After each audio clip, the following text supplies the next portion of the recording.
Ngikusho la ukuthi uma ngabe ukuthi umgibeli osebenzisa lezi moto ukhalaza ngokuthi uhlukunyezwe udriver lezi moto, before abhale istatement eside esikhulu esikhuluma isingisi mhlambe esiphezulu, sayicela ukuthi umuntu akaveze lokho esengikucelile.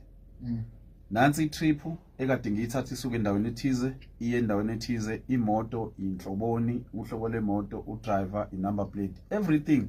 Uma ngabe kumesha lezo zinto sizobe sesilekelele kutheni udriver simthole. But njengamanje kwistatement ekukhulunywa ngaso samfowethu ayikho into ayivezile nekhomba ukuthi itrip ubeyithathile wasuka phi wayapi kwaphelelaphi. Sibone istatement esibhaliwe, akukho ukuthi nangu udriver weBolt or udriver wa Uber ebengimrequestile ngisuka endaweni ethize ngiye endaweni ethize then ngase ngithola sengihlukumezela noma sengibanje inkunzi. Njoba usho ukuthi ayikho into yobufakazi kulokho ngoba yena uyakuveza ukuthi indlela ahlukumezeke ngayo ile nale. Enokwesibili angicabanga ukuthi lafuze mhlawumbe makuthu uhlukumezekile la kuyona imoto leyo sikunzima kabi ukucabanga isikhathi sokuthi kusafanele ukuthi liqinisekise ukuthi ngithatha ubufakazi bonke obufana nalobo. Nina nithi kune-email okufanele bekhona, lo email leyo kuyiyona ephethe imininingwane yonke. Abanye bathi ayikho into enjalo. Ikhona mangabe like uma ngabe uzosave inumber zakho efonini yakho, ngiqale lapho uyayisave inumber uchoose ukuthi ufuna zibe sefonini noma zibe kwi-email. Once wena wakhipha icard lakho wathatha i-email yakho wayifaka kwenye ifoni yomunye umuntu, yonke lento iyabuya kuwena, yabo. Njengoba thina si-KZN e-hailing council sike saxhumana noBolt, uBolt ukushilo ukuthi ayikho itrip ebekhona eyenziwe umfowethu ngalezi ikhathi ekhulunywa ngazo, but itrip evelayo itrip esekuseni ngabo 3 nakhona lapho fanele ngabe yena uzivezelile njengoba sengishilo ukuthi nayi imoto engithathile imoto so sikwazi ukuthi thina njengecouncil sikwazi ukusecurate imoto sibheke simthole udriver. Levela ngo3 ekseni yapi ngoba uma kuzwakala ngalabo 3 bese requestelwa ukushiya imbuzo ke lapho. Nakhona lapho mangabe ukuthi umuntu ukubamba inkunzi ubani urequestelayo. Umuntu ofika kubamba inkunzi bese yakrequestela again kade usureportile ukuthi wena ubani inkunzi. Yakho evelayo le yasekuseni ade requestwa nina njenge e-hailing nithola kuBolt ibiyapi lo trip leyo ibani emsapi kanjani evela ngo3 ekseni. Ngicabanga ukuthi ibisimise endlini amaphutha enziwa abafowethu la, ake ngibeke kanje lento, yabo. Ukuze kuthiwa e-hailing usuke uverifye udriver nemoto ayidrivayo ukuthi imoto yakhe le wena urequestile yafika imoto yamesha nezinto ofuna ukuhamba ngaleyo moto. Iproblem eyenziwa abafowethu la beze beyithole sebebambeka abanye ukufika ukubone uhlobo lemoto, lezi imoto ezisebenza e-hailing, ufika ucela umuntu ukuthi ungangibeka ngamalini endaweni ethize. Ngaleso sikhathi sekuthatha lo muntu kunokwenzeka noma yini endleleni, awukungitshele ukuthi ngalesi sikhathi sekwenzekile sizokuthola phi thina sikudingayo. So umndeni wakho sabangani bakho ngoba wena ucela umuntu akade eyimele noma uqhwetshiwe wabizwa kwathiwa wozogibela naye imoto wathi wena uzokhokha u150 navumelana. Uma ngabe kusala ifoni yakho kusala iwallet yakho kulo muntu uzomthola kanjani? Kanti makuthiwa sikhuluma nge-e-hailing sikhuluma ngomuntu osuke umrequestile wafika nemoto yakhe efana nale ela kwi-app kwawuyena udriver waverify zonke lezo zinto, then bese sikukhuthaza ukuthi umgibeli walezi imoto share itrip nomuntu omthembile, nomuntu osendlini noma nomuntu osekhaya. Ngihambe nomzwa kaNgcobo uhamba ngemoto eso yonke into ya corresponda, ngingenile emotweni ngihamba naye. Then after that mangabe usufikile la ufika khona usuzokwazi ukuthi uphinde usho ukuthi hayi usengibekile la ngifisa ukuya khona. La uma ngabe uzobhala incwadi wena uthi mina ngibanjiwe, kodwa manje lemininingwane esicelayo thina ukuze sikwazi ukubheka udriver ayikho, sizokuthola kanjani? And uBolt uya confirm ukuthi ayikho itrip ebekhona ekseni rekuyona iyona lengaveli. Ayiveli kanjani? Ivela kanjani le bese requestelwa. Angithi phela lena angithi lawo amanye previous ayavela efonini yakhe ngoba phela umfowethu esimcelile thina uhlangana naye workshop uyile bahlangana naye wathola ukuthi akhona amanye ama-trip, but le trip ekuthuba nje kuyona siyibona embheka behleli naye workshop eThekwini. So kwenzeke kanjani ukuthi kuvela ama-trip ngemuva le wena obanjwe kuyona yokuqala ayiveli? kanti kwenza kanjani? So le email nikhuluma ngayo ukuthi mangabe usuku request ukuthi mhlawumbe mawukuthi uya requesta kufanele yonke bese kuba ukuthi makhona inkinga usubhekana nayo sekufanele ukuthi uvule ifone noma computer ubheke email address kuvele yonke imininingwane athi bathayike into enjalo mhlawumbe manje kufanele kucaca ukuthi ifishane isebenza kanjani lo suke isuke ingezuvela njengoba wena urequesta imoto kuvela yonke into ibe in colors.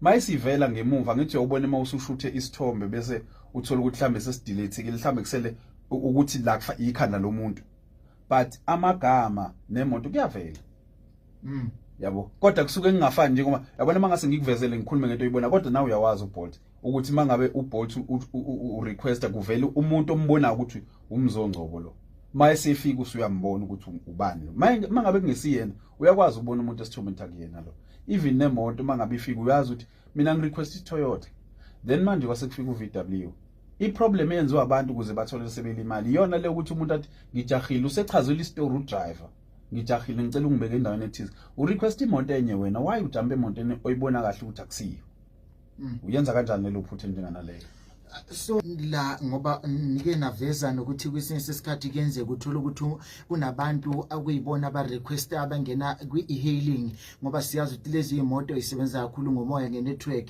kodwa niveza ukuthi laba bantu basuke beblockiwe ibona abagcina benza ubugebengu kulezi imoto anazi ukuthi bangena kanjani mhlawumbe kwesinye isikhathi manithi niyabheka nenze research nithola ukuthi kuvele enye imoto kodwa ku request enye mhlawumbe leyo moto leyo kade yafa yenzeka kanjani lonto ngoba lokho Mr. Ngcobo kuzoshiya umbuzo ukuthi kushuthi akukho ukuphepha kahle kuyona e-hailing uma ngokuthi mhlawumbe nizothinda nabantu abablockwa ngenxa yezathi ezithile kanti nina niqinisekisa kanjani ukuphepha kwamakhasimende ukuze umuntu ablockwe ublockwa ngoba kukhona izinto akade eyifakile kwi-e-hailing ekuyezakhe wase wane behavior engekho right eyenza ukuthi azagcina seblockwa kwi-app it's either kukhona icustomer la complain ngokuthi ushayile ngabe ukuthi akahloniphanga bese begcina bethatha inqumo zokuthi akablock but uma ngabe sekuthiwa khona udriver abablock yilabo driver akade besebenza vele kwi-e-hailing uthola ukuthi useme emashop umuntu uyaqhweba isetolo ufuna yonke lento ukuthi